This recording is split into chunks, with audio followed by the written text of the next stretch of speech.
आओ, पास ही नया होटल खुला है, आज वहीं चलते हैं। श्वेता सिर हिलाकर अंदर चली गई।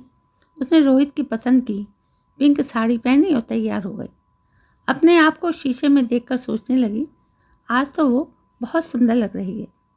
हिरनी जैसी बड़ी बड़ी आँखें, गुलाब की पंखुड़ी की तरह होठ, जो भी देखे देखता ही रह जाए।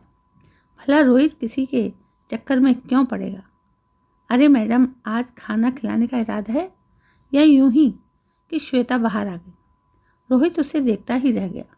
अरे बाप रे, आज तो जनाब के इरादे ही समझ में नहीं आ रहे। हाय डार्लिंग, मार ही डाला।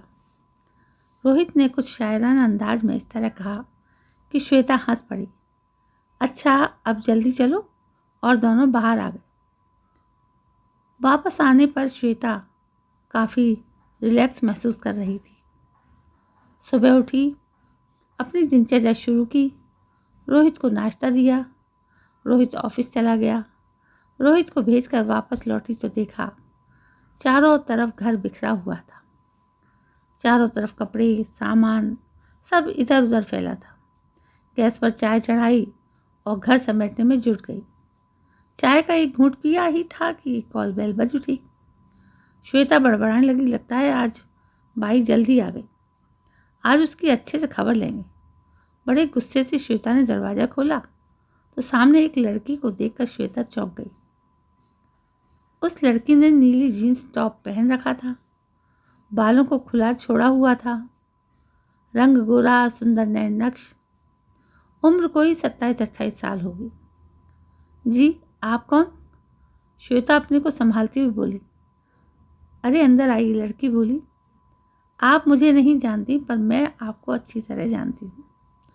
आप रोहित की पत्नी श्वेता हैं। मैंने ही आपको फ़ोन किया था। इतना सुनते ही श्वेता के होश उड़ गए और चेहरा लाल हो गया। लगभग चिल्लाती हुई बोली, तुम्हारी इतनी हिम्मत कि तुम मेरे घर तक आ गई? इसी समय बाहर जाओ। लड़की बोली, मेरी बात तो सुनिए, फिर मैं खुद ही चली जाऊंगी। श्वेता ने उसको घर से बाहर धक्का दिया। लड़की गुस्से में बोली, जिस पति पर इतना विश्वास करती हो वो तुमसे ज़्यादा मुझे प्यार करता है। फिर भी अगर तुम देखना चाहती हो तो शाम को जब रोहित आए तो कहना गरिमा तुम्हारा इंतज़ार नीचे पार्क में कर रही है। और वो पैर पटकती हुई बाहर चली गई। श्वेता ने दरवाज़ा बंद किया और धड़ाम से सोफे पर पसर गई। उस लड़की का आत्मविश्वास देखकर यही लग रहा था कि वो सच कह रही है। श्वेता सोचते ही अंदर तक कांप गई कि कहीं ये सच हुआ तो वो क्या करेगी। क्या यूं ही सब खत्म हो जाएगा? वो रोहित के बिना एक पल भी नहीं रह सकती। क्या वो रोहित को माफ़ कर पाएगी? सोचते सोचते न जाने कब आंख लग गई, पता भी नहीं चला। डोरबेल बजी तो घबरा गई। दरवाजे पर काम वाली बाई खड़ी थी। क्या मैम साहब, कितनी देर से आपको आवाज़ लगा रही हूँ। बड़बड़ करती काम में लग गई। गुस्से में मुंह फुलाए बाहर आई। इससे पहले वो कुछ कहती, रोहित बोला, श्वेता, यह है मेरी प्यारी छोटी बहन गरिमा और ये मेरे मामा की बेटी है। हमारी शादी के समय ये विदेश में थी। बचपन से ही हम दोनों अच्छे दोस्त थे। ये छोटी है पर एहसान बड़े किए हैं। और गरिमा, यह है तुम्हारी भाभी श्वेता। अरे आप लोग आराम से बैठो। गरिमा, मैं अभी आता हूँ। भाभी, मैंने तो आपको डरा दिया। असल में मेरी और भैया की शर्त लगी थी कि मैं आप दोनों की लड़ाई करा दूँगी। अफसोस मैं हार गई और आपका विश्वास जीत गया।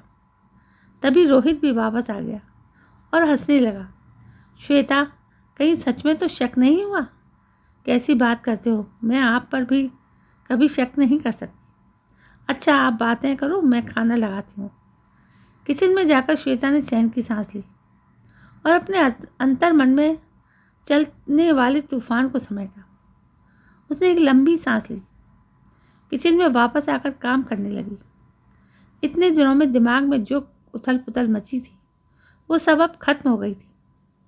आईने में देखकर चेहरा ठीक किया और नई स्फूर्ति के साथ मुस्कुराते हुए ड्राइंग रूम की तरफ बढ़ी। आज उसके रिश्ते को एक नया मोड़ मिल गया था। तो दोस्तों, ये थी एक और छोटी सी कहानी जो बहुत ही दिलचस्प थी, जो मैंने चाहा कि मैं आपको सुनाऊं। तो इसलिए इस वीडियो के माध्यम से मैंने ये कहानी आपको सुनाई है। तो आप बताइए कि आपको ये कहानी पसंद आई है। यदि कहानी पसंद आई है तो प्लीज़ एक कमेंट करके ज़रूर बताएं कि कहानी बहुत अच्छी थी। दोस्तों, कल मैं फिर हाजिर होती हूँ एक नई कहानी को लेकर। तब तक मेरे चैनल को सब्सक्राइब करिए। जय हिंद, वंदे मातरम।